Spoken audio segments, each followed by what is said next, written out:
You know what they say about dogs being good judges of character? Well, I should have listened to mine sooner, but I'm getting ahead of myself. Let me start from the beginning because this story, my story, it's not just about surviving an abuser. It's about what happens when two women decide they've had enough and they're willing to fight back. My name is Stella, and I'm a dog trainer. Was a dog trainer. I'm a dog trainer again, I guess. It's complicated, like everything else in my life was back then. But dogs were simple. They respected boundaries, responded to consistency, and never made you feel like you were walking on eggshells in your own skin. I had this gift, people said. Dogs just trusted me. Maybe it was because I understood what it felt like to be afraid, to flinch at sudden movements, to read every micro expression for signs of incoming danger. My German Shepherd clients, my anxious rescues, my aggressive cases, they all seemed to sense that I got it. I got what it meant to be scared. What I didn't understand then was why I was so good at training dogs to be confident when I couldn't manage it for myself. It was a Tuesday morning when everything started to unravel. I remember because Tuesdays were my favorite. I had back-to-back sessions with some of my best clients. The sun was hitting the training yard just right, casting long shadows between the agility obstacles. I was working with Zeus, this magnificent German Shepherd whose owner had paid top dollar to fix his reactivity issues. Good boy, Zeus. Focus on me, I called out, my voice steady and calm. Zeus was responding beautifully, his ears forward, his body language relaxed but attentive. We were making real progress. That's when I heard the crunch of gravel behind me, my whole body tense before I even turned around. I knew that walk, that deliberate, heavy stride that announced ownership of every space it entered. Mark, playing with mutts again, babe? His voice carried that familiar mocking tone that made my stomach clench. Thought we had plans. Plans. God, how I came to hate that word. It never meant actual plans, dinner reservations, movie tickets, anything normal couples did. It meant drop everything for me right now because I said so. It meant you don't get to have a life outside of me. I forced a smile, the same brittle expression I'd perfected over the past year and a half. I'm in the middle of a session, Mark. Mrs. Patterson is paying. Mrs. Patterson can wait. He stepped closer, and I saw Zeus's ears flatten against his head. Smart dog. We talked about this, Stella. Your little hobby can't keep interfering with us. Hobby, my career, my passion, my livelihood reduced to a hobby that inconvenienced him. Mrs. Patterson, Zeus's owner, stood near the fence line. She was a high-profile attorney, the kind of woman who commanded respect in courtrooms and didn't suffer fools. The expression on her face was ice-cold disapproval. You're disrupting a paid session, sir, she said, her voice cutting through the morning air like a blade. I'd appreciate it if you'd wait until we're finished. I watched Mark's jaw tighten, saw his fists clench at his side, that familiar rage building behind his eyes. For a terrifying moment, I thought he might actually swing at a woman he'd never met. But even Mark wasn't stupid enough to assault a lawyer in broad daylight. Of course, he said through gritted teeth. I'll just wait in the car. As he stalked away, Mrs. Patterson fixed me with a look that saw too much. You all right, dear? Fine, I lied, the word automatic. Let's get back to Zeus, but the session was ruined. Zeus could sense my tension, and his training regressed 20 minutes in the span of 5 seconds. When we wrapped up early, Mrs. Patterson handed me her card along with my payment. Call me if you ever need anything, she said quietly. Anything at all. I didn't understand what she meant then. I do now. The drive home was silent, Mark's knuckles white on the steering wheel. I stared out the passenger window, watching familiar neighborhoods blur past, and tried to prepare myself for what was coming. The apology would come first, it always did. Then the explanations about stress from work, about how much he loved me, about how I'd provoked him by embarrassing him in front of my client. Then would come the consequences. "You made me look like an idiot out there," he said as we pulled into our driveway. It was his house, his mortgage, his name on everything. Just another chain around my neck. "I didn't mean to," I said automatically. "I was just trying to do my job, your job." He laughed, but there was no humor in it. "Your job is supposed to be supporting me, Stella. Being my partner, not running around playing dog whisperer with rich bitches who look down on me." Inside the house, the familiar dance began. He paced while I sat on the edge of the couch, hands folded in my lap like a child waiting for punishment. The accusations came in waves. I was ungrateful, selfish, disrespectful.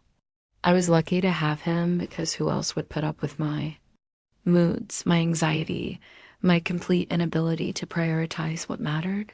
"Look at me when I'm talking to you," he snapped. I raised my eyes to his face, saw the fury there, the need to dominate and control. When his hand flew out, I was ready for it. I'd gotten good at reading the signs, at tensing my muscles just enough to absorb the impact without falling. But this time, his aim was off. Instead of my cheek, his fist caught my wrist as I instinctively raised my arm to protect my face. The crack was audible. "Shit, Stella, I didn't mean you moved wrong. Why did you move like that?" Even as I cradled my wrist against my chest, even as tears streamed down my face, he was making it my fault. I'd moved wrong. I'd provoked him. I'd ruined what should have been a simple conversation. "I'm sorry," I whispered, because that's what he needed to hear. That's what would make it stop. Later, after the ice pack and the promises and the desperate kisses that tasted like desperation and control, I lay in bed staring at the ceiling. My phone buzzed on the nightstand, a text from a number I didn't recognize. "Hi, Stella. This is Dr. Audrey Chun from Pine Ridge Animal Shelter. Mrs. Patterson gave me your contact information. We have several dogs with behavioral issues that could benefit from professional training. Would you be interested in discussing a consultation? Best regards, Audrey." I stared at the message for a long time, my thumb hovering over the reply button. Mark was asleep beside me, snoring softly, his arm thrown possessively across my waist, even in unconsciousness. The smart thing would be to decline. Mark already resented my work, and taking on more clients would just give him more reasons to be angry. But something about that message felt like a lifeline thrown to a drowning woman. I typed back, "Hi, Dr. Chun. I'd be very interested. When would be a good time to visit the shelter?" Her response came within minutes. "How about tomorrow afternoon? I'll be here until 6. I sent back a simple "see you then" and deleted the conversation thread, just in case. As I finally drifted off to sleep, I couldn't shake the feeling that something had shifted, like a door had cracked open just enough to let in a sliver of light. I didn't know then that Dr. Audrey Chen would become the catalyst for everything that followed. The violence, the fear, the desperate fight for survival, and ultimately, the victory. Pine Ridge Animal Shelter looked like a war zone when I arrived the next afternoon. Not because of neglect. The facilities were clean and well-maintained, but because of the noise. Dogs barking in every pitch imaginable, cats yowling, the occasional screech of a parrot someone had surrendered after realizing they'd lived for 50 years. I found Dr. Audrey Chun in the medical wing, elbow deep in what appeared to be a wrestling match with a Siberian husky. The dog was magnificent pure white, with ice blue eyes, but clearly terrified. It was snapping and snarling at everything that moved, including the woman trying to examine it. "Easy, Luna," Dr. Chun was saying, her voice remarkably calm despite the fact that she had a 40-pound predator trying to remove her face. "Nobody's going to hurt you here." That's when I got my first real look at Dr. Audrey Chun, and something in my chest did a little flip. She was small, probably 5'4" in her boots with dark hair pulled back in a messy bun and surgical scrubs that had seen better days. There was blood on her shirt, scratches on her arms, and she looked like she'd been working for about 12 hours straight. She was also the most beautiful woman I'd ever seen. "Need help?" I called out, stepping into the room. She looked up, and our eyes met for the first time. Dark brown, intelligent, with laugh lines that suggested she smiled, often despite the serious nature of her work. "You must be Stella. I'm Audrey. And yes, I could definitely use help with Luna here. She came in yesterday. Owner surrendered her because she's aggressive, but I think she's just scared." I approached slowly, letting Luna see me, smell me, process my presence. Fear aggression was something I understood intimately. What happened? Previous owner was a real piece of work. Apparently used to hit her with a rolled up newspaper when she did anything wrong. Now she can't stand men, flinches at sudden movements, and hasn't eaten since she got here. My heart broke a little. I knew exactly what Luna was feeling, that constant state of hypervigilance, waiting for the next blow to fall. "Have you tried approaching her differently?" "Everything I can think of. She won't let me close enough to do a proper examination." I moved closer to Luna's kennel, keeping my movements slow and deliberate. The dog watched me warily, but didn't bare her teeth. "Progress. Sometimes," I said quietly, "the best thing you can do for a traumatized animal is just ... exist in their space. No pressure, no expectations. Just be present and safe." I sat down on the floor about 3 feet from Luna's kennel, close enough to be part of her world, but far enough away to not trigger her fear response. Audrey watched me with curiosity, but didn't interrupt. For the next 20 minutes, I just sat there. I didn't try to make eye contact with Luna, didn't reach toward her, didn't make any attempts at interaction. I just breathed, letting my presence become part of the background noise of the shelter. Slowly, Luna's posture began to change. Her ears came forward slightly. Her panting slowed. And then, miracle of miracles, she lay down. "How did you do that?" Audrey whispered. "Experience," I said, still not looking directly at Luna. "Sometimes you have to meet them where they are instead of demanding they come to where you want them to be." Audrey sat down beside me on the floor, and I caught a whiff of her shampoo, something floral and clean, that made me want to lean closer. "Is that your philosophy with all animals?" "Animals, sure. People..." I trailed off, thinking about Mark, about the endless cycle of walking on eggshells and absorbing blame. "People are more complicated." She was quiet for a moment, and when I glanced over, she was studying my face with the kind of attention that made me feel exposed. "Are they, though? Sometimes I think people and animals aren't so different. They both respond to kindness, consistency, respect. They both deserve to feel safe." There was something in her tone, a weight that suggested she wasn't just talking about veterinary medicine. Before I could analyze it further, she stood up and brushed off her scrubs. "Come on, let me show you the other dogs. And maybe you can tell me what you think about our training program." The tour took 2 hours. Audrey introduced me to every animal in the facility, from the geriatric cats who needed quiet homes to the pit bull puppies who just needed basic manners training. But it was clear her heart belonged to the hard cases, the animals who'd been failed by humans and needed someone to believe in them again.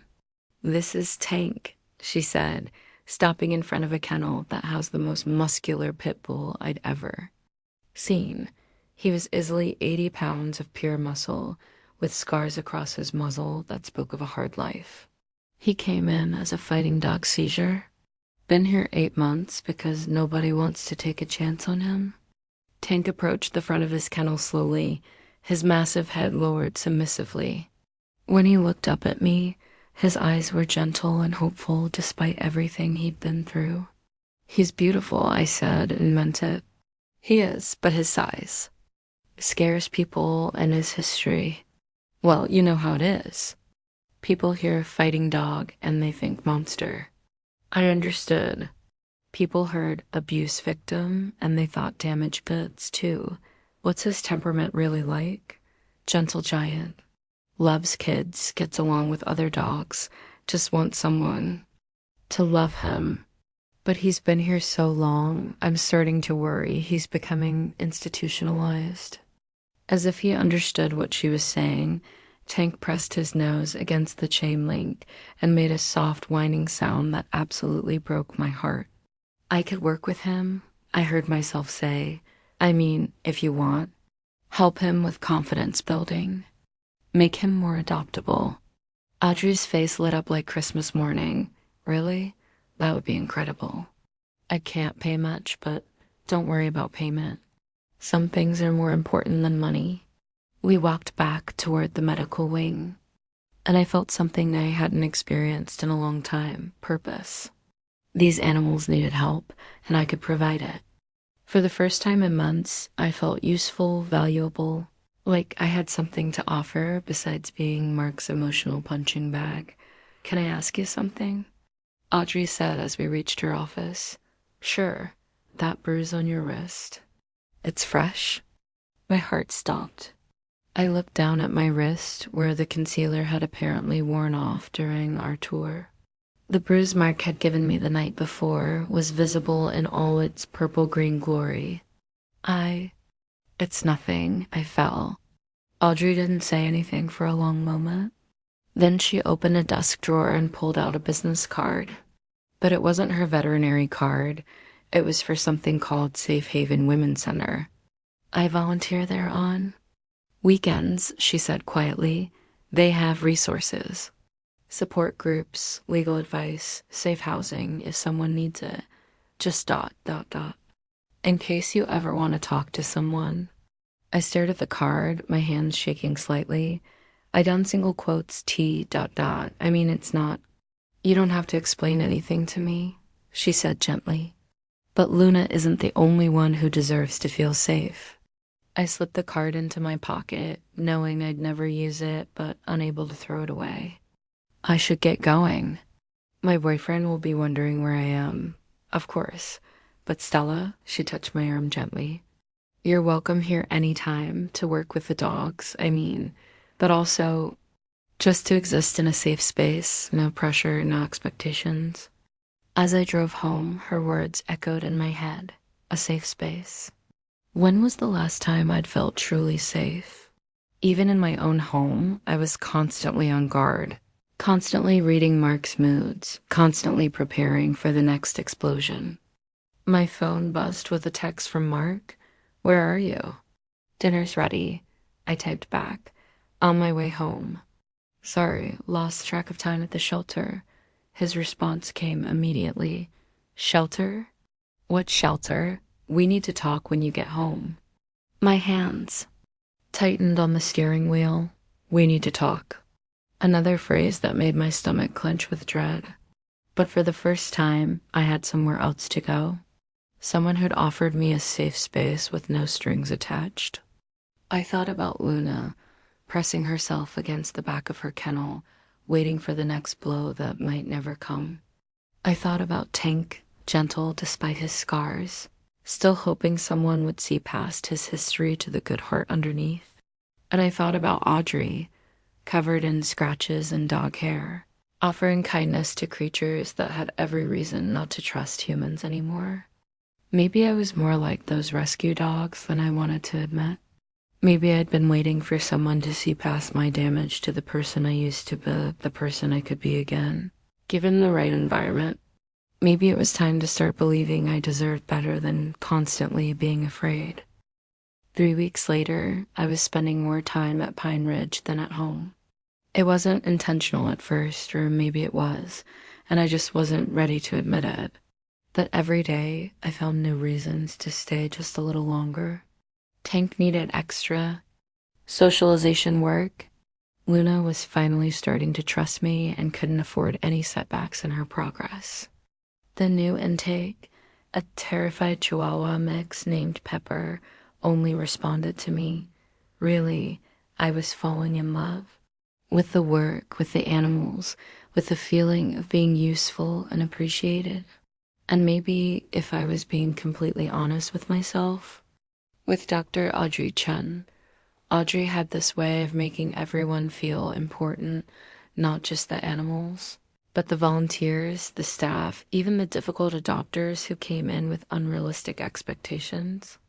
She remembered details about people's lives, asked follow-up questions about sick pets and family problems, and somehow managed to make everyone feel like they were her favorite person in the world. When she focused that attention on me, it was intoxicating. "You've got a gift with the fearful ones," she told me one afternoon as we watched Luna actually approach a new volunteer without cowering. I've never seen her make progress this fast. She just needed someone to understand where she was coming from, I said, feeling heat rise in my cheeks at the compliment. "Is that your secret? Understanding?" There was something in her tone that made me look at her more closely. She was sitting on the floor of Luna's kennel, her back against the wall, scratches from various animals decorating her arms like badges of honor. She'd shed her lab coat, and her scrubs were rumpled from a long day of wrestling with unwilling patients. She was absolutely gorgeous and completely unaware of it. "I guess," I said carefully, "experience teaches you things." "What kind of experience?" The question hung in the air between us. I could deflect, change the subject, make some joke about difficult dogs. But something in Audrey's expression, open, non-judgmental, genuinely caring, made me want to tell her the truth. The kind where you learn to read moods, anticipate reactions, become really good at making yourself small and quiet so you don't set anyone off. She nodded slowly. "That sounds exhausting." "It is." We sat in comfortable silence for a while, watching Luna investigate a new toy with cautious optimism. Finally, Audrey spoke again. "I grew up in a house like that," she said, quietly. "My father had what we politely called anger management issues. My mother spent 20 years walking on eggshells, making excuses, trying to keep the peace. What happened? She finally left. I was 16, and I begged her not to go back. Told her I'd rather live in our car than watch her get hurt anymore." She paused, picking at a loose thread on her scrubs. "Best decision she ever made. Best decision we ever made." "Were you scared, terrified?" "But you know what was more terrifying? The idea of spending the rest of my life being afraid." Her words hit me like a physical blow. The rest of my life being afraid? Is that what I was choosing? Day after day, year after year, until fear became so normal, I couldn't remember what. It felt like to breathe freely. "Stella," Audrey said gently, "can I ask you something?" I nodded, not trusting my voice. "When was the last time you felt really, truly happy?" The question should have been simple. Instead, I found myself searching. My memory, going back months, then years, trying to remember a moment of pure joy that wasn't overshadowed by anxiety about Mark's reaction. "I don't remember," I whispered. "That's not living, sweetie. That's just surviving, sweetie." The endearment slipped out so naturally, so warmly, that tears sprang to my eyes. When was the last time someone had called me pet names without ownership attached to them? My phone buzzed, and Mark's name appeared on the screen. The familiar spike of anxiety shot through my chest as I read his message. "Where are you?" "It's 7 p.m. You said you'd be home by 6. "I have to go," I said, scrambling to my feet. "Stella, wait." Audrey stood too, catching my arm gently. You okay?" "I'm fine. I just ... I lost track of time." He worries when I'm late. Something shifted in Audrey's expression. He worries, or he gets angry? I pulled away from her touch, already reaching for my keys. I really have to go. The drive home was a blur of traffic lights and mounting dread. By the time I pulled into the driveway, my hands were shaking. Mark's truck was there, which meant he'd been home for a while. Waiting, building up steam. Inside, I found him pacing. The living room, his phone in his hand. "Where the hell have you been?" he demanded before I'd even closed the door. "At the shelter. I told you I was working with the rescue dogs." "Until 7 o'clock? What the hell kind of dog training takes 11 hours? "It's not just training, Mark. I'm helping with intake assessments, behavioral evaluations. I don't give a shit what you're doing there." His voice escalated quickly, the way it always did when he'd been drinking. "You live here with me? You don't get to just disappear for 12 hours without checking in. I'm sorry. I should have called." "Damn right you should have called. But you were too busy playing with your little girlfriend, weren't you?" The word girlfriend came out like an accusation, loaded with implications that made my stomach turn. We're not ... She's my boss." "Boss?" Mark laughed, but there was no humor in it. "Since when do you have a boss?" I thought this was just volunteer work. I'd made a mistake. A stupid, dangerous mistake. I'd never told Mark that Audrey was paying me for some of the training work. Money that went into a separate account he didn't know about, money that represented the first financial independence I'd had in over a year. "It's complicated," I said weakly. "No, it's not complicated." "You lied to me. You've been taking money for this work and hiding it. What else are you hiding, Stella?" "Nothing. I'm not hiding anything." But even as I said it, I knew it wasn't true. I was hiding the way Audrey made me laugh. I was hiding the safety I felt at the shelter. I was hiding the business card in my wallet and the way my heart raced when Audrey smiled at me. I was hiding the fact that for the first time in 2 years, I was remembering who I used to be. "Look at me when I'm talking to you," Mark snapped. I raised my eyes to his face, saw the familiar rage building there. But something was different this time. Instead of the usual fear, I felt ... tired. Bone deep, soul-crushing tired of this dance we did. This performance where I played the guilty party and he played the righteous victim.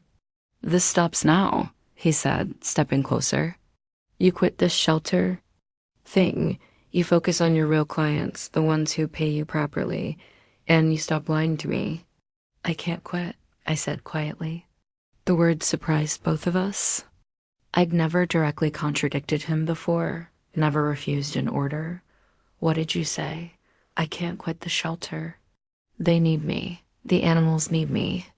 Mark's face went through several color changes, red to purple to an alarming shade of white.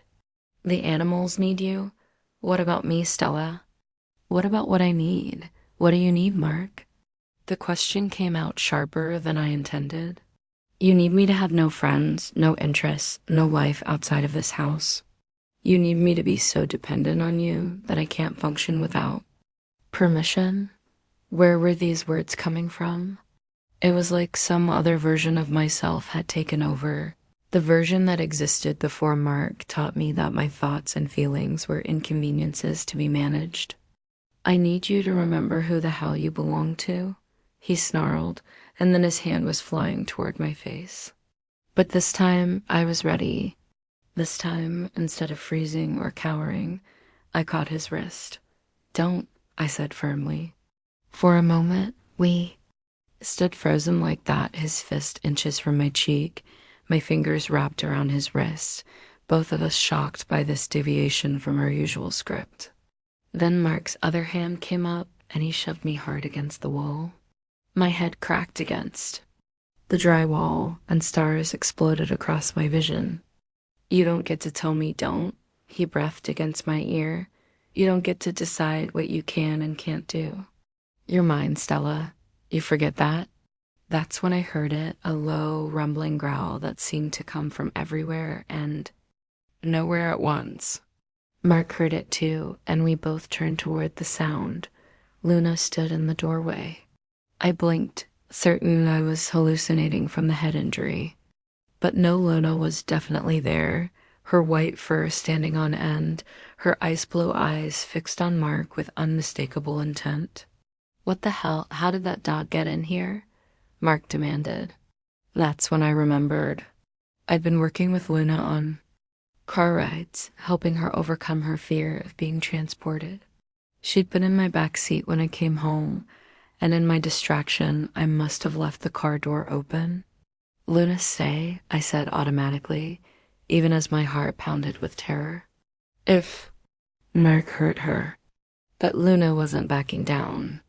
She took a step forward, placing herself between Mark and me, her hackles raised and her teeth bared in a display that would have made her ancestors proud. "Get that thing out of here before I—" Luna's growl deepened, and she snapped at the air between them.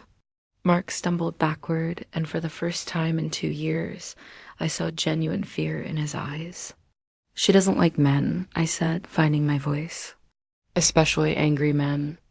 Mark looked between Luna and me, his face cycling through emotions, rage, confusion, and something that might have been respect for the 70-pound predator staring him down. "This isn't over," he said finally. "Get rid of the dog, Stella. We're going to finish this conversation." But as he stalked toward the bedroom, Luna moved to follow him, her intent clear. Mark slammed the door behind him, and I heard the lock turn. I slid down the wall until I was sitting on the floor, Luna immediately coming to press against my side. Her solid warmth was the only thing keeping me from completely falling apart. My phone buzzed. A text from Audrey. "Hope you made it home safe. Luna's been asking about you all day." I stared at the message, then at Luna, who was watching me with those intelligent blue eyes. "How? Did you know?" I whispered to her. "How did you know I needed you?" Luna just pressed closer, and for the first time in longer than I could remember, I felt protected instead of afraid. That night, I made a decision. I was done being a victim of Mark's moods, done walking on eggshells, done pretending that this was normal or acceptable or love. I was done being afraid. But I had no idea how much worse things would get before they got better. The next morning, Mark acted like nothing had happened.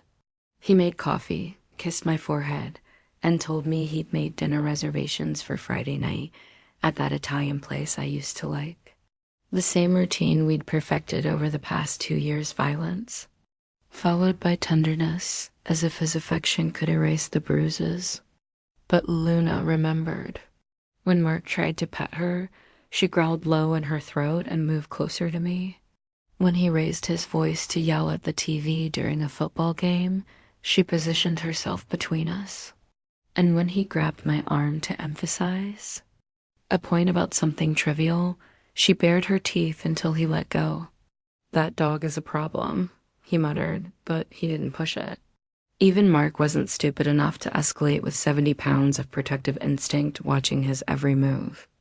I called in sick to my regular training appointments and spent the day at the shelter instead.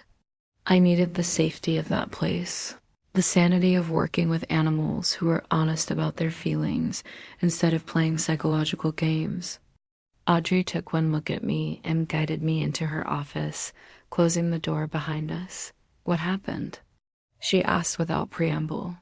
I'd practiced the lie during the drive, overfell down the stairs, walked into a door, clumsy accident. But faced with Audrey's gentle concern and honest eyes, the words wouldn't come. "He hit me," I said instead. The words fell into the space between us like stones into still water, creating ripples I couldn't take back. Audrey's face went through several expressions: sadness, anger, determination. But not surprise, never surprise. "How bad?" I touched the back of my head, where a bump had formed from Mark's shove against the wall. Could have been worse. Luna stopped it. "Luna was there." I explained about the car door, about Luna's protective instincts, about the way she'd stared Mark down, until he retreated. As I talked, Audrey's expression grew more and more thoughtful. She's bonded to you, she said finally. Completely bonded. That's unusual for a dog with her history. Is that good or bad? For her recovery, it's incredible. For your safety? She paused, studying my face. It might be a lifesaver. Over the next hour, Audrey asked careful questions about my relationship with Mark. Not invasive, not judgmental, just the clinical assessment of someone who'd seen this pattern before. How long had it been going on? Did he control the finances? Did I have somewhere safe to go? The answers were depressing. Yes, he controlled the money. No, I didn't have family nearby. Yes, it was getting worse. No, I'd never called the police. Why not? She asked gently. Because ... I struggled to find words for the tangle of emotions that kept me trapped. Because he's not always like this. Because sometimes he's the man I fell in love with. Because I keep thinking if I just try harder, if I just don't provoke him ... Stella. Audrey's voice was firm but kind. It's not your fault. Nothing you do or don't do causes his behavior. He chooses to be violent. He chooses to be controlling. Those are his choices, not your fault. Intellectually, I knew she was right. But emotionally, I'd been programmed to accept responsibility for Mark's actions for so long that believing otherwise felt impossible. I don't know how to leave, I admitted. I don't have anywhere to go, and he knows where I work. He knows my clients. He'd find me. What if you didn't have to run? Audrey asked. What if there was another way? Something in her tone made me look at her more carefully.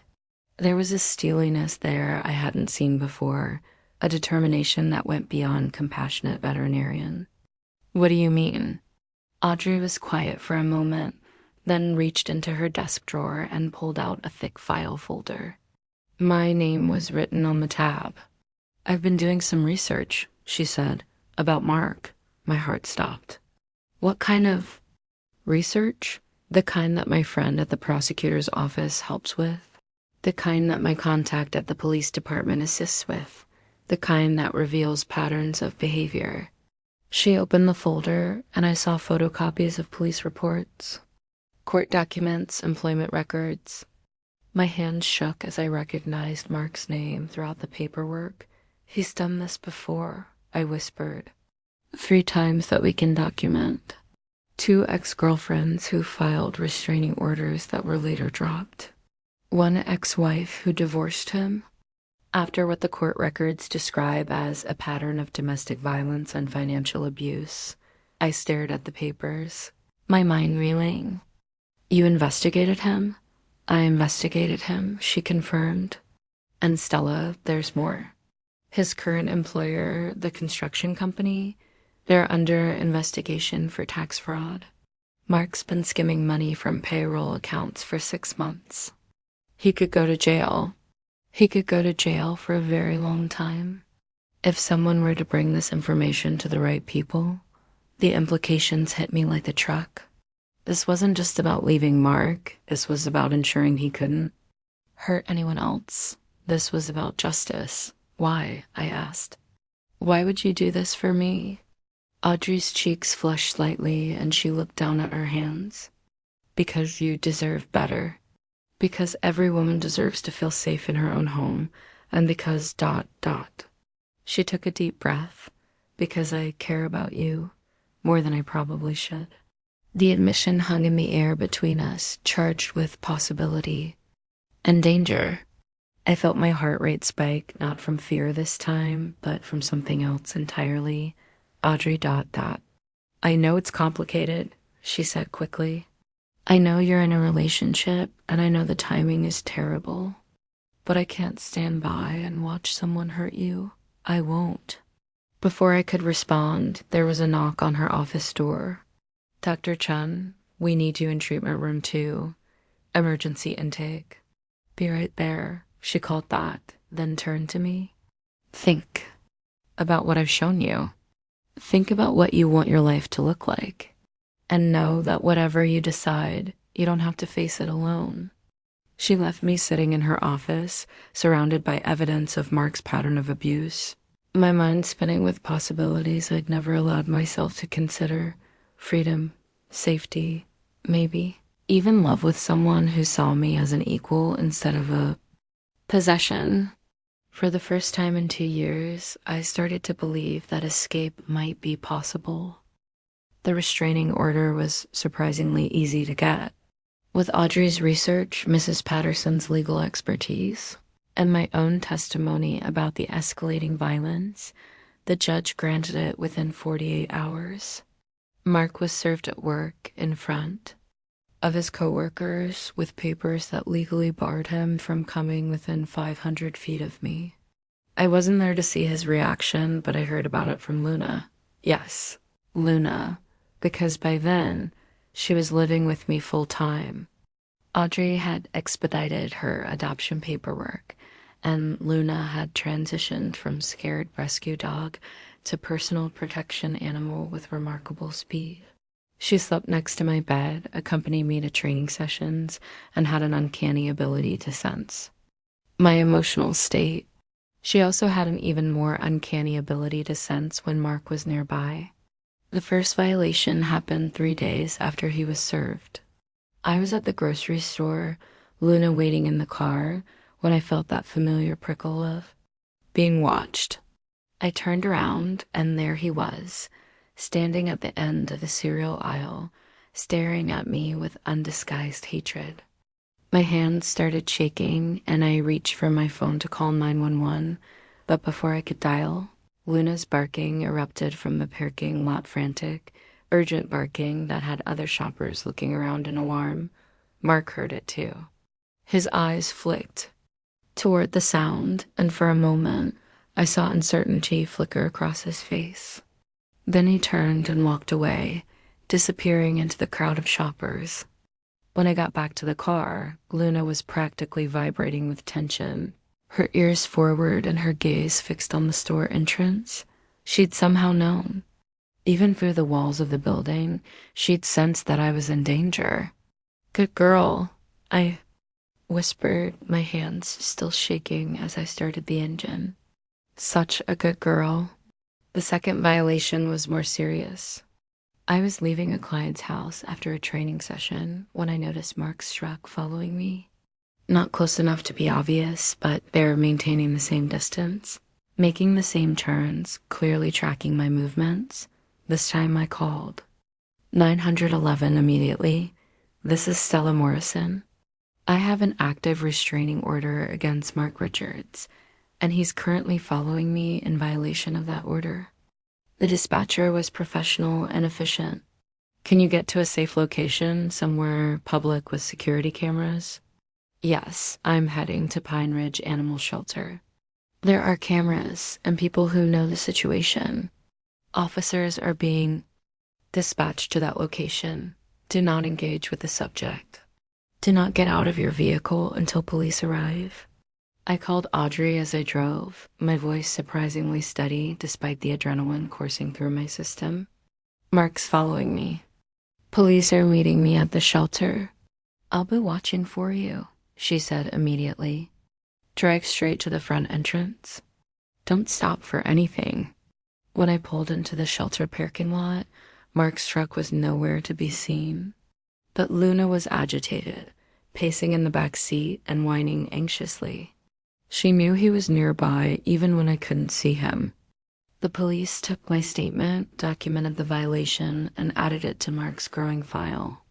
Officer Janet Rodriguez, who'd become my primary contact, was grimly satisfied. "He's escalating," she said. "This pattern, the stalking, the intimidation, it usually gets worse before it gets better. But we're building a solid case. Each violation adds time to his potential sentence." How much time? With his prior record and the stalking charges, could be looking at 2 to 5 years. Maybe more if we can prove the financial crimes. 2 to 5 years. It sounded like a lifetime and not nearly long enough all at once. That night, I couldn't sleep. Luna sensed my restlessness and positioned herself by the bedroom window, occasionally lifting her head to scan the darkness outside. Around 2 a.m., she stood up and growled softly. I joined her at the window, peering through the blinds. At first, I didn't see anything. Then movement caught my eye, a figure standing across the street, partially hidden by a neighbor's car. Mark, he was just standing there, staring at my house. Not close enough to violate the restraining order, but close enough to send a message. I can find you. I can watch you. I can wait. I called the police again, but by the time they arrived, he was gone. Officer Rodriguez dutifully took my report, but we all knew there wasn't much they could do about someone standing on a public street. Install security cameras, she advised, motion-activated lights, and keep that dog close. She's worth her weight in gold for personal protection. The next morning, Audrey arrived at my house with a bag from the hardware store and a determined expression. "We're upgrading your security," she announced. "Cameras, lights, new locks, the works." "You don't have to do this," I protested, even as relief flooded through me. "Yes, I do. Because I care about you, and because that bastard isn't going to intimidate you into dropping the charges." We spent the day installing equipment, Audrey proving surprisingly handy with power tools. Luna supervised from the yard, occasionally barking at passersby, but mostly just enjoying the sunshine and the company.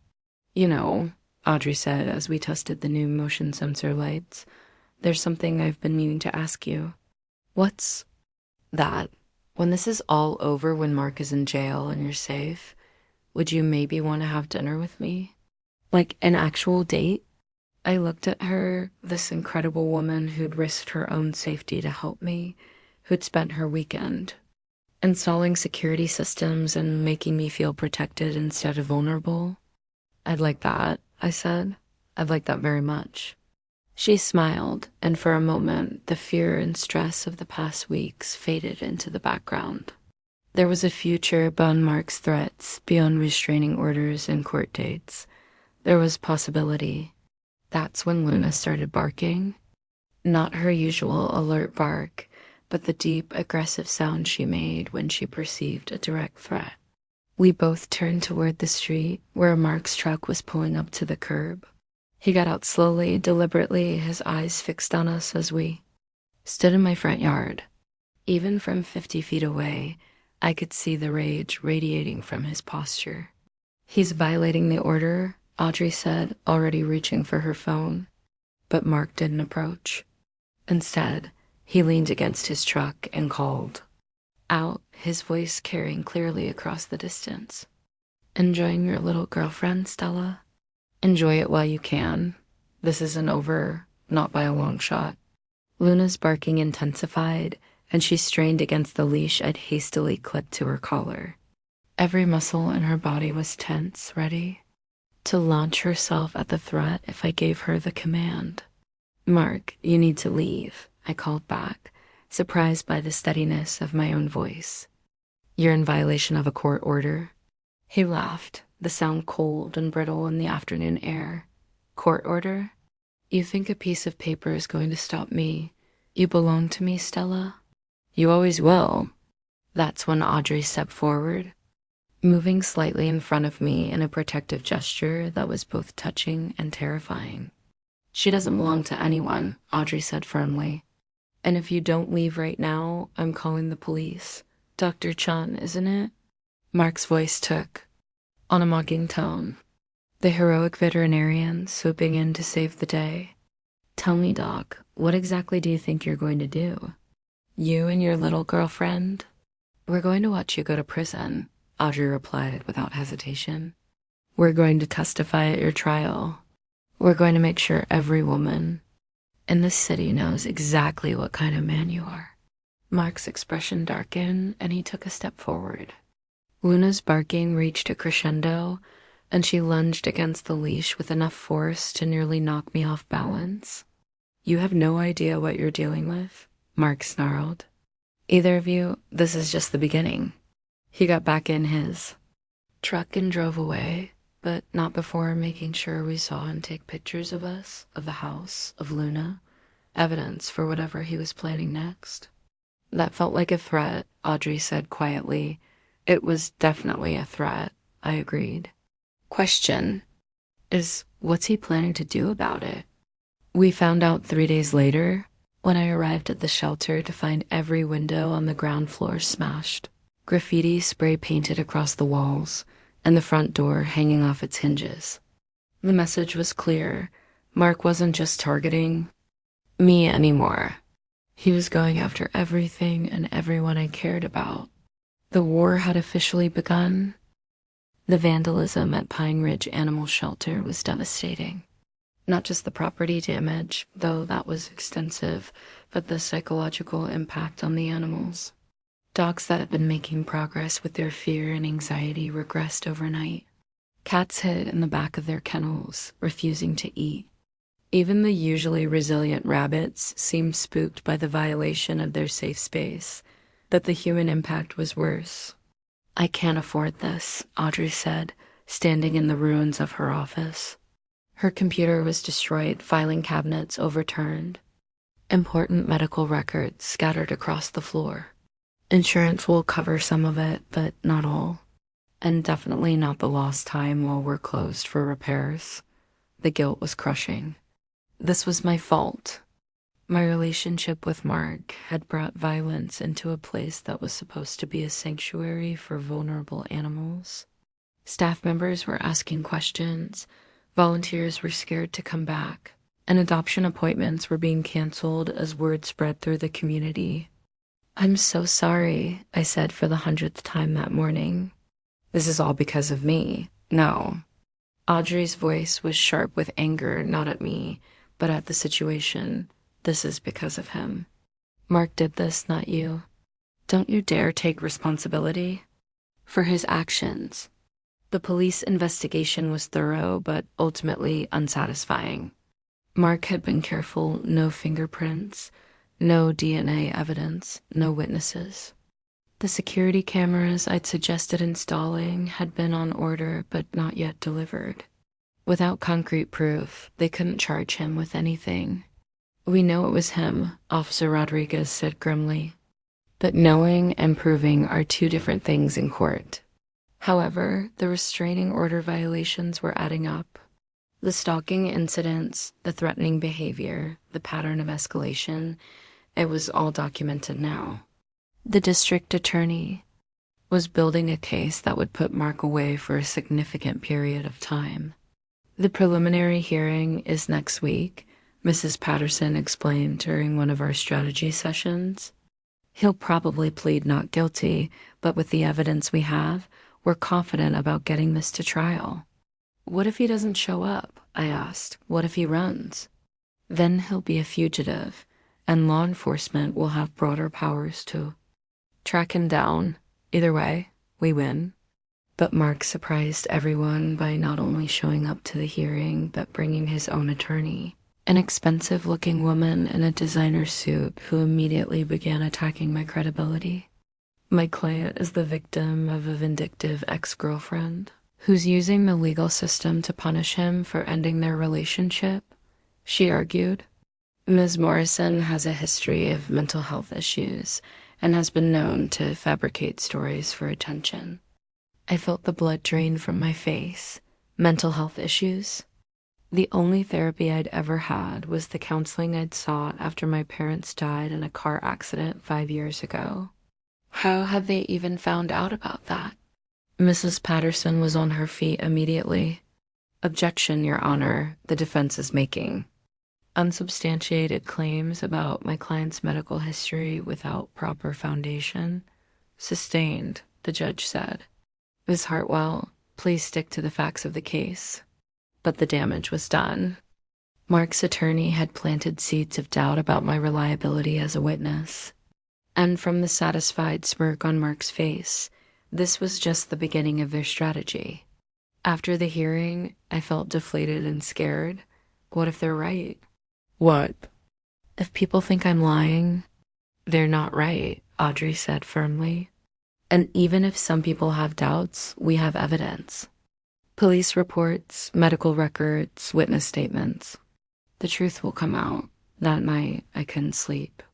Luna sensed my distress and pressed close to my side, her solid presence the only thing keeping me from completely falling apart. Around midnight, she lifted her head and growled softly, her warning signal. I crept to the window and peered through the blinds. A car was parked across the street, engine running, headlights off. Not Mark's truck, but a sedan I didn't recognize. My phone buzzed with a text from an unknown number. Nice dog. Hope nothing happens to her. Terror flooded through me. Not just for myself, but for Luna. She'd become my protector, my companion, my lifeline. The thought of Mark hurting her was unbearable. I called Officer Rodriguez immediately. The car was gone by the time patrol arrived. She reported the next morning. But we're taking this seriously. He's escalating again, and now he's making threats against your dog. That's going to work in our favor at trial. What about Luna's safety? Keep her close. Don't let her out of your sight. And consider boarding her somewhere secure until this is resolved. The idea of being separated from Luna made my chest tight with anxiety, but I knew it was the smart choice. Audrey suggested a specialized facility that handled police K-9 South and protection dogs somewhere with security protocols that could keep Luna safe from retaliation. It's only temporary, Audrey assured me as we drove Luna to the boarding facility. Just until Mark is in custody. Luna seemed to sense that something was wrong. She whined anxiously in the back seat, pressing her nose against the window as if trying to see where we were taking her. I know, girl, I said, reaching back to stroke her fur. I know this is scary, but I need you to be safe. Leaving her at the facility was one of the hardest things I'd ever done. Luna looked at me with those intelligent blue eyes, confused and hurt by what felt like abandonment. The staff assured me she'd be well cared for, but walking away from her felt like leaving part of my heart behind. She'd be okay, Audrey said, squeezing my hand as we drove away. This is temporary. But temporary felt like forever when you were facing it alone. 2 days later, I learned that Mark had been asking around about Luna's whereabouts. He contacted the shelter, my regular clients, even the veterinary clinic where I sometimes took animals for emergency care. He was looking for her, which confirmed that separating us had been the right choice. It also confirmed that his obsession was spiraling completely out of control. The trial date was set for 6 weeks away. 6 weeks of living in fear, of looking over my shoulder, of sleeping with one eye open. 6 weeks of missing Luna's protective presence and worrying about everyone I cared about. But something had shifted in me during those weeks of preparation. The scared, submissive woman who'd accepted Mark's abuse as normal was being replaced by someone stronger, someone who refused to be a victim anymore. I started taking self-defense classes. I worked with a therapist who specialized in domestic violence recovery. I volunteered at the women's shelter where Audrey spent her weekends, learning that my story wasn't unique and that survival was possible. Most importantly, I fell in love. Not the desperate, clinging kind of love I'd confused with affection. During my relationship with Mark, this was different, built on respect, trust, and genuine care for each other's well-being. Audrey made me laugh. She listened when I talked about my fears and dreams. She never tried to control or diminish me. She made me remember who I was before fear became my default setting. I love you, she said one evening as we sat on my couch, planning security arrangements for the trial. The words came out naturally, without drama or demand for reciprocation. I love you too, I replied, and meant it completely. We were building something real together, something that would survive. Mark's attempts to destroy it. Whatever happened at the trial, we would face it together. But first, we had to survive the next 6 weeks. The morning of the trial, I woke up to Luna's absence for the 37th consecutive day. The empty space beside my bed where she used to sleep was a constant reminder of everything Mark had taken from me, my sense of safety, my peace of mind, my beloved companion. But today was different. Today was the day we would finally hold him accountable. Audrey arrived early with coffee and a supportive smile. She'd taken the day off work to be with me, despite the financial strain the shelter was still experiencing from the vandalism. Her presence was the only thing keeping me from completely falling apart. "Ready?" she asked, squeezing my hand. "As ready as I'll ever be." The courthouse was imposing, all marble columns and serious-faced people in suits. Mrs. Patterson met. Yus at the entrance, her expression confident but cautious. "Remember what we discussed," she said as we walked through security.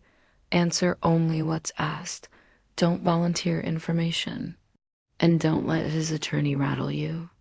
The courtroom was smaller than I'd imagined, but it still felt overwhelming. Mark sat at the defendant's table with his expensive lawyer, turned out in a suit that made him look respectable and harmless.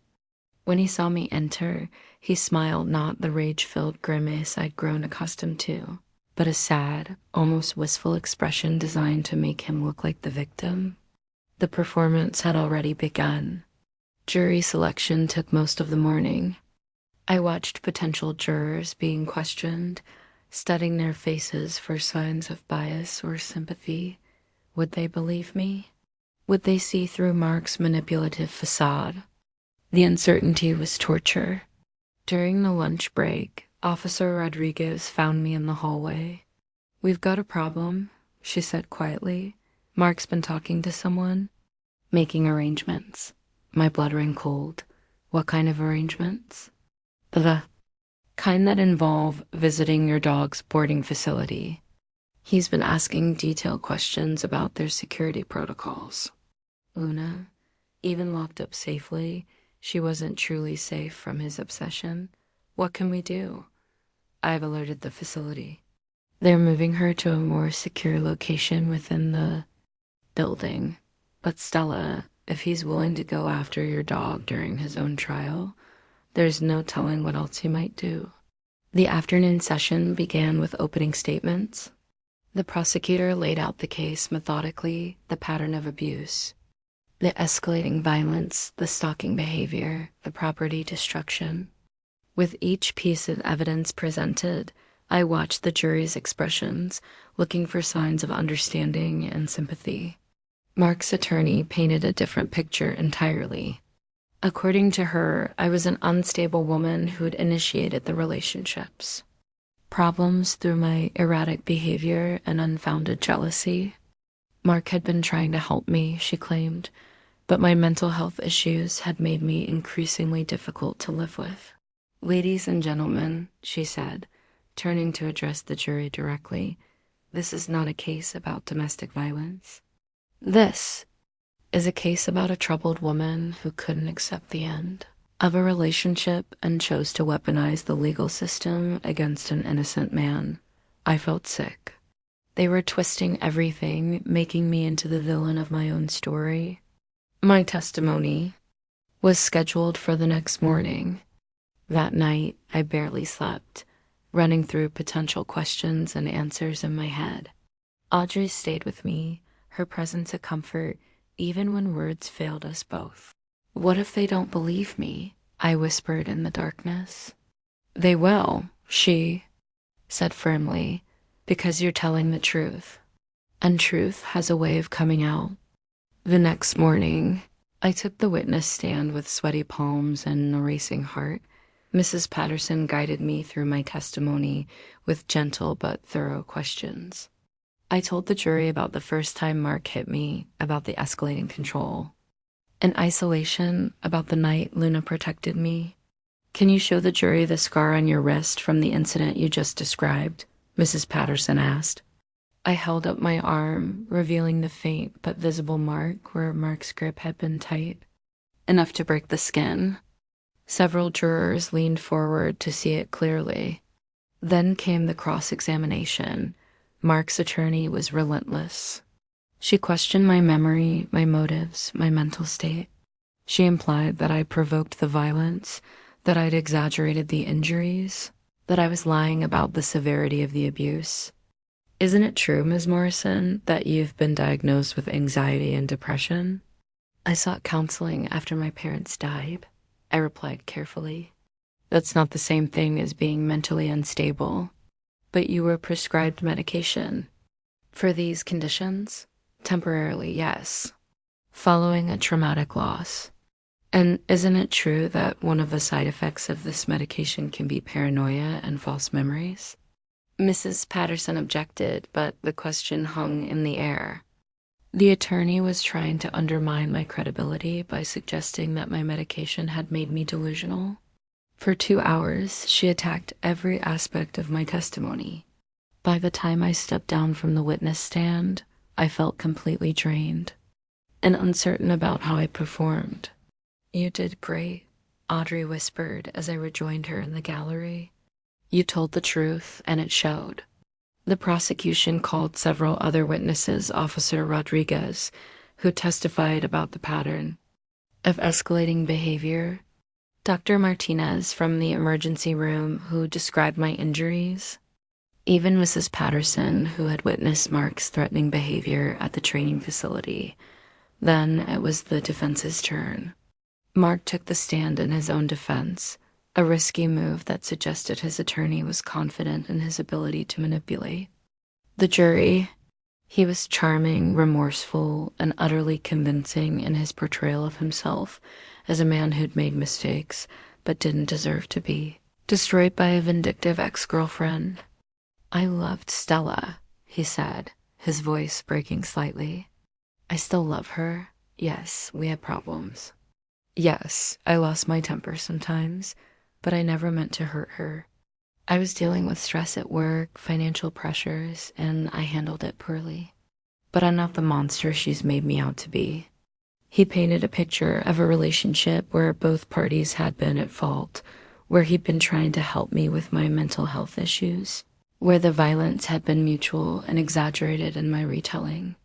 It was a masterful performance, and I could see some of the jurors nodding along with his version of events. During cross-examination, the prosecutor tried to break through his facade, but Mark was prepared. He had an explanation for everything. The restraining order violations were misunderstandings. The property damage at the shelter was probably done by vandals with no connection to him. The threatening messages were taken out of context. Mr. Richards, the prosecutor said, you claim to love Ms. Morrison, but you've been stalking her, threatening her and attempting to intimidate witnesses in this case. How do you explain that behavior? I wasn't stalking her, Mark replied earnestly. I was trying to talk to her to work things out. Maybe I went about it the wrong way, but my intentions were good. I just wanted to save our relationship. The closing arguments were passionate on both sides. The prosecutor emphasized the pattern of escalating violence and the danger Mark posed to me and others. The defense attorney focused on reasonable doubt, painting me as an unreliable narrator whose testimony couldn't be trusted. Then the jury was dismissed to deliberate. The waiting was agony. Hours passed with no word from the jury room. Mrs. Patterson tried to reassure me that deliberations often took time, but I couldn't shake the feeling that the longer they took, the more likely they were to believe Mark's version of events. Finally, after nearly 6 hours, the jury returned with their verdict. On the charge of domestic violence in the first degree, we find the defendant guilty. Relief flooded through me so powerfully that I nearly collapsed. Audrey grabbed my hand, tears streaming down her face. On the charge of stalking in the first degree, we find the defendant guilty. On the charge of violation of a protective order, we find the defendant guilty. On the charge of criminal mischief in the first degree, we find the defendant guilty. Guilty on all counts. The jury had seen through Mark's performance and recognized the truth of what he put me through. Mark's face went through a series of expressions: shock, rage, and finally, a cold hatred that he directed entirely at me. Even in defeat, he was still trying to intimidate me. But I wasn't afraid anymore. The judge scheduled sentencing for the following week. Mark was remanded to custody immediately, his bail revoked due to stalking charges and his demonstrated pattern of violating court orders. As the bailiff led him away in handcuffs, Mark turned back to look at me one last time. "This isn't over," he mouthed silently, but it was over. The legal system had worked, justice had been served, and I was finally free to rebuild my life without fear. The first thing I did was go get Luna. 6 months later, I stood in the main area of the newly renovated Pine Ridge Animal Shelter, watching Audrey examine a nervous pit bull puppy while Luna supervised from her favorite spot by the reception desk. The insurance settlement had allowed U.S. to rebuild better than before more spacious kennels, state-of-the-art medical equipment, and a dedicated training facility that had become my second home. Mark had been sentenced to 4 years in prison, with the possibility of parole in 2.5 years if he completed anger management and substance abuse programs. The financial crimes had added additional time to his sentence, making it unlikely he'd be released anytime soon. More importantly, the trial had generated significant media attention. 3 other women had come forward with their own stories of abuse at Mark's hands, leading to additional charges and a clearer picture of his pattern of behavior. The brave women who testified helped ensure that his sentence reflected the full scope of his crimes. "What do you think about this little guy?" Audrey asked, holding up the squirming puppy for my inspection. "He's adorable," I said, reaching out to let the puppy sniff my fingers. "But he's going to be big. His new family needs to be prepared for serious training. That's why we have the best trainer in the state on staff," she said with a grin. My business had grown significantly since the trial. Turns out, surviving domestic violence and successfully prosecuting your abuser made for good publicity in the dog training world. I now had a waiting list of clients and had hired 2 assistant trainers to help handle the volume. But more than that, I'd found my purpose. Working with traumatized animals and their equally traumatized owners had shown me that healing was possible for everyone, human and canine alike.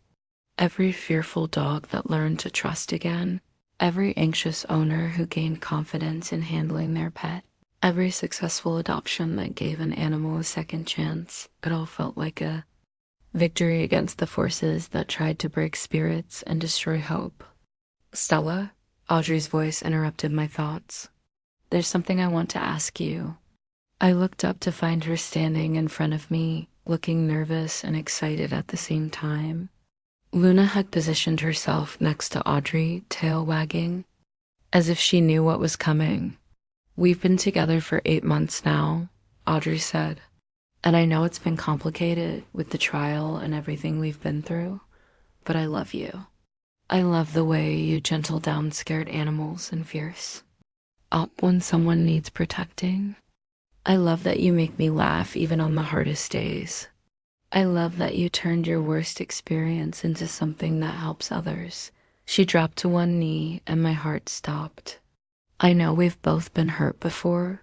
I know trust doesn't come easy, but I want to spend the rest of my life proving that love doesn't have to hurt, that relationships can be built on respect and partnership and genuine care for each other's happiness. She pulled out a small velvet box and Luna barked once, as if giving her approval. "Stella Morrison, will you marry me?" I looked at this incredible woman kneeling in front of me, surrounded by the animals we'd helped save and the life we'd built together from the wreckage of my past. 2 years ago, I couldn't have imagined this moment, the freedom to choose love freely, without fear or coercion. "Yes," I said, laughing and crying at the same time. "Yes, absolutely yes." As Audrey slipped the ring onto my finger, Luna howled with joy, setting off a chain reaction of barking from every dog in the shelter. The cats looked annoyed by the commotion, that even they seemed to sense that something wonderful was happening.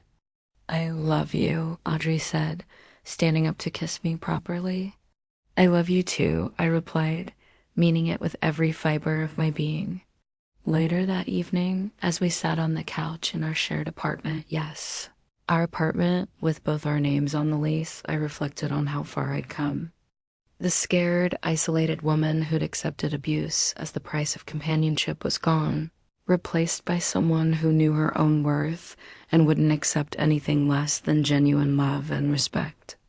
Luna was curled up between us, completely content to be the center of attention. She'd made a full recovery from her own trauma, though she still occasionally had nightmares that required comfort and reassurance. We understood each other, she and I survivors who'd learned to trust again. "What are you thinking about?" Audrey asked, tracing patterns on my arm. "Just how different everything is now." "How much better? Any regrets?" I considered the question seriously. The past 2 years had been the hardest of my life, filled with fear, pain, legal battles, and the slow work of rebuilding my sense of self. But they'd also led me here, to this moment, to this life I'd never imagined possible. "No regrets," I said finally. "Not about leaving him, not about fighting back, not about any of it.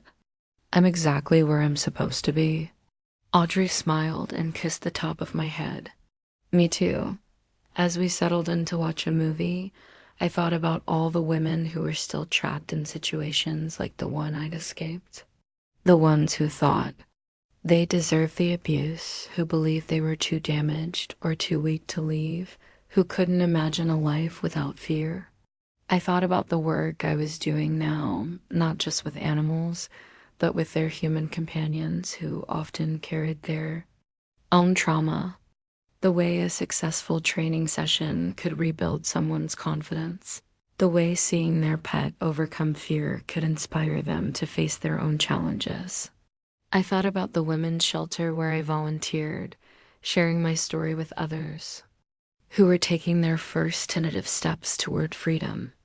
The way their faces lit up when they realized that not only was escape possible, but happiness was too.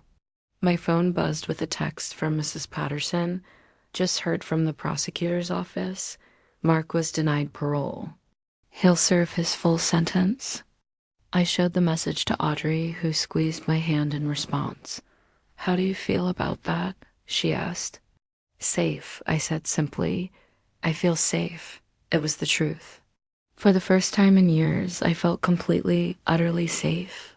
Not just physically, but emotionally safe to be myself, to voice my opinions, to take up space in the world without fear of retaliation. Safe to love and be loved in return. Luna stretched and yawned, completely secure in her position as the family dog. Tomorrow, she'd accompany me to training sessions, serve as a therapy animal for nervous clients, and continue her work as my unofficial bodyguard. But tonight, she was just a beloved pet, content to be part of a family that valued her for who she was, rather than what she could provide, just like me. As the movie played on, I found myself planning our future, the wedding we'd have in the shelter's newly renovated courtyard, the house we'd buy with room for more rescue animals, the training programs we'd expand to help even more people and pets find their way to healing. It was a future built on love instead of fear, partnership instead of control, hope instead of desperation. It was a future worth fighting for. And we'd shown Mark and anyone else who thought they could break us exactly what two angry women could accomplish. When they refused to be victims anymore, we could do anything,